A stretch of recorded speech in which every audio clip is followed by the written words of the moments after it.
ಓದಿದಂತ ಒಬ್ಬ ಸ್ವಾಭಿಮಾನಿ ತರುಣ ಅನ್ಕೊಂಡಾಚೆ ಎಂತ ಶ್ರೇಷ್ಠ ರಾಷ್ಟ್ರ ಈ ಹಂತಕ್ಕೆ ಬಂತಲ್ಲ, ಈ ಜನರಿಗೆ ಸರಿಯಾಗಿ ಪಾಠ ಕಲಿಸಬೇಕು ಅಂತ ಯಾರು ಹೇಳಿದ ಮಾತು ಕೇಳ್ತಿರ್ಲಿಲ್ಲ.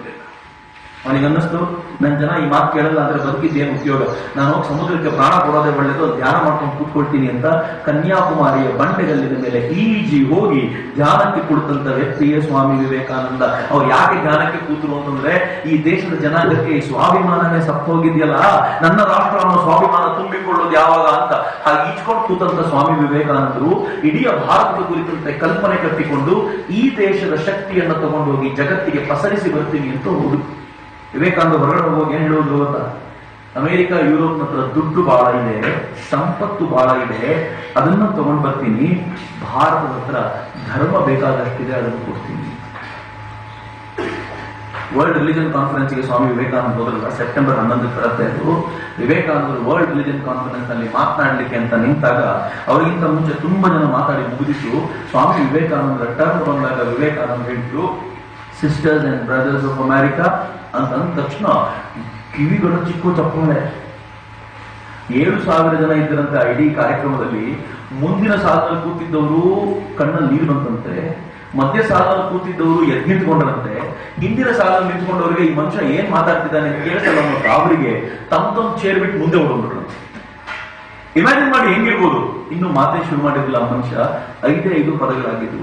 ಕೆಪಾಸಿಟಿ ಹೆಂಗಿತ್ತು ಸ್ವಾಮೀಜಿದು ಅಂತಂದ್ರೆ, ಸ್ವಾಮೀಜಿ ಮಾತನಾಡ್ತಾ ಹೇಳಿದ್ರು, ಇಡೀ ಭಾರತವನ್ನು ಮತ್ತೆ ವಿಶ್ವಗುರುತ್ವದ ಪಟ್ಟದಲ್ಲಿ ಕೂರಿಸ್ತಾ ಹೇಳಿದ್ರು, ನನ್ನ ಭಾರತದ ಹೆಸರನ್ನ ಎತ್ತುವ ಯೋಗ್ಯತೆಯು ಅನೇಕರಿಗಿಲ್ಲ. ಯಾಕೆಂದ್ರೆ ನಿಮ್ ದೇಶದಿಂದ ನಿಮ್ ಜನಾಂಗದ ಜನರನ್ನ ನೀನೇ ಓಡಿಸಿದಾಗ ಅವ್ರಿಗೆ ಜಗತ್ತಿನಲ್ಲಿ ಯಾರೂ ಆಶ್ರಯ ಕೊಡಲಿಲ್ಲ, ಅಂಥವರಿಗೂ ಆಶ್ರಯ ಕೊಟ್ಟಂತ ಜಗತ್ತಿನ ಏಕೈಕ ರಾಷ್ಟ್ರ ನನ್ನ ಭಾರತ ಅಂತ ಸ್ವಾಮೀಜಿ ಆ ವೇದಿಕೆ ಮೇಲೆ ನಿಂತು ಖರೀದಿಸ್ತಾ ಇದ್ರೆ 7,000 ಜನಕ್ಕೆ ಗಾಬರಿ ಆಯ್ತು. ಎಂಥ ರಾಷ್ಟ್ರ ಭಾರತ! ನಮ್ಗೆಲ್ಲ ಹೇಳುವವರು ಬೇರೆ ಹೇಳಿದ್ದಾರೆ, ಭಾರತ ಅನ್ನೋ ರಾಷ್ಟ್ರ ಅನಾಗರಿಕರದ್ದು, ಮೈ ತುಂಬಾ ಬಟ್ಟೆ ಹಾಕಲ್ಲ, ಏನ್ ಕೊಳಕು ಜನ, ಆ ದೇಶಕ್ಕೆ ಅಜ್ಞಾನ ತುಂಬಿದ, ಹಿಂಗೆಲ್ಲ ಹೇಳ್ತಾರೆ. ಈ ಮನುಷ್ಯ ನೋಡಿದ್ರು ಹೀಗೆ ಹೇಳ್ತಾನೆ ಅಂತ ಆ ಜನ ಎಷ್ಟು ಗಾಬರಿಯಾಗಿ ವಿವೇಕಾನಂದರನ್ನ ಸ್ವಾಗತಿಸಿದ್ರು ಅಂದ್ರೆ, ಮಿತ್ರರೆ, ಮಾರನೇ ದಿನ ಒಂದು ಪತ್ರಿಕೆ ಬರೀತು. That was first turning point, I believe, ನಮ್ಮ ಕಾಲದ ದೊಡ್ಡ ಟರ್ನಿಂಗ್ ಪಾಯಿಂಟ್. ಆ ಪತ್ರಿಕೆ ಏನ್ ಬರೀತು ಅಂತಂದ್ರೆ, ನಾವು ಮಿಷನರಿಗಳಿಗೆ ದುಡ್ಡು ಕೊಟ್ಟು ಭಾರತೀಯರನ್ನ ಜ್ಞಾನಿಗಳನ್ನಾಗಿ ಮಾಡ್ಲಿಕ್ಕೆ, ಕನ್ವರ್ಟ್ ಮಾಡ್ಲಿಕ್ಕೆ ಕಳಿಸ್ಕೊಡ್ತೀವಿ, ಆದ್ರೆ ವಾಸ್ತವವಾಗಿ ವಿವೇಕಾನಂದರಂತ ಮಿಷನರಿಗಳನ್ನ ನಾವು ನಮ್ಮ ದೇಶಕ್ಕೆ ಕರ್ಕೊಂಡು ಅವರಿಂದ ಪಾಠ ಕಲಿತು ಜ್ಞಾನಿಗಳಾಗಬೇಕಾದ ಅಗತ್ಯ ಇದೆ ಅಂತ. ಇದು ಭಾರತಕ್ಕೆ ಸಿಕ್ಕಂತ ಗೌರವ. ಎಂಥ ರೆಸ್ಪೆಕ್ಟ್ ಸಿಕ್ತು ವಿವೇಕಾನಂದರಿಗೆ ಅಂದ್ರೆ, ಮುಂದಿನ 7-8 ದಿನಗಳಲ್ಲಿ 7-8 ಭಾಷಣ ಸ್ವಾಮೀಜಿದು. ಮೊದಲೊಂದು ಪುಟ್ಟ ಹಾಲ ನಡೀತಿದ್ದು, ವಿವೇಕಾನಂದರ ಭಾಷಣ ಅಂದ್ರೆ ಜನ ಜಾಸ್ತಿ ಆಗ್ತಾರೆ ಅಂತ ಗೊತ್ತಾದ ಮೇಲೆ ಹಾಲೇ ಚೇಂಜ್ ಮಾಡಿ ಸೆಪರೇಟ್ ಮಾಡಿದ್ರು. ದೊಡ್ಡ ಹಾಲದ ಭಾಷಣ ಹೆಂಗಿರ್ತಿದ್ದು ಗೊತ್ತಾ, ಒಂದೊಂದಿನ ವಿವೇಕಾನಂದ ಭಾಷಣ 6 ನಿಮಿಷ 7 ನಿಮಿಷ, ಅದಕ್ಕಿಂತ ಮುಂಚೆ 15-20 ಜನ ಭಾಷಣ ಮಾಡೋ ಜನ ಹೇಳಲಿಕ್ಕೆ ಕೊಟ್ರೆ ನಿರೂಪಕರು ಬಂದು, ಇವತ್ತು ಕೊನೆಯಲ್ಲಿ mister Swami Vivekananda will speak, you will have to wait for it ಅಂದ್ರೆ ಎದ್ದೋದ್ರು ರಾಕೋದು ಕೂತಿರೋದು. ಕೇಳ್ಬೇಕು ಈ ಮನುಷ್ಯ ಏನ್ ಮಾತಾಡ್ತಾನೆ ಅಂತ. ಸ್ವಾಮೀಜಿ ಏನ್ ಪ್ರೆಸೆಂಟ್ ಮಾಡಿದ್ರು, ಭಾರತವನ್ನ, ಹಿಂದೂ ಧರ್ಮವನ್ನ ಹೇಗೆ ಪ್ರೆಸೆಂಟ್ ಮಾಡಿದ್ರು, ಸೈನ್ಸ್ ಹೇಗೆ ಪ್ರೆಸೆಂಟ್ ಮಾಡಿದ್ರು ಅಂದ್ರೆ ಮಿತ್ರರೇ ನಿಮ್ಗೆ ಆಶ್ಚರ್ಯ ಆಗುತ್ತೆ. ಇವತ್ತು ಅಮೆರಿಕ ಹೇಳುತ್ತೆ, even today after the demise of Vivekananda, almost for 130 years, 130 ವರ್ಷಗಳು ಕಳೆದೋಯ್ತು ವಿವೇಕಾನಂದ ನಾವು ಕಳ್ಕೊಂಡು.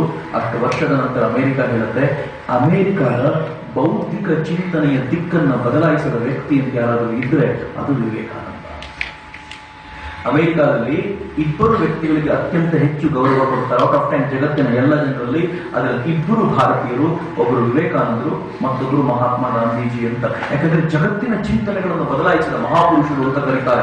ಎಷ್ಟು ಚಿಂತನೆ ಬದಲಾಯಿಸಿದ್ರು ಗೊತ್ತಾ? ನೀವೆಲ್ಲ ವಿಜ್ಞಾನಿಗಳು ಅಥವಾ ಸೈನ್ಸ್ ವಿದ್ಯಾರ್ಥಿಗಳಾಗಿದ್ರಿಂದ ಹೇಳ್ತೀನಿ, ಎಲ್ಲ ಎಲೆಕ್ಟ್ರಿಕಲ್ ವಿದ್ಯಾರ್ಥಿಗಳಿಗೆ ಟೆಸ್ಲಾ ಗೊತ್ತಲ್ಲ? ಟೆಸ್ಲಾ ಗೊತ್ತಿಲ್ಲ ಎಲೆಕ್ಟ್ರಿಕಲ್ ವಿಜ್ಞಾನ ಕಂಪ್ಲೀಟೇ ಆಗಲ್ಲ.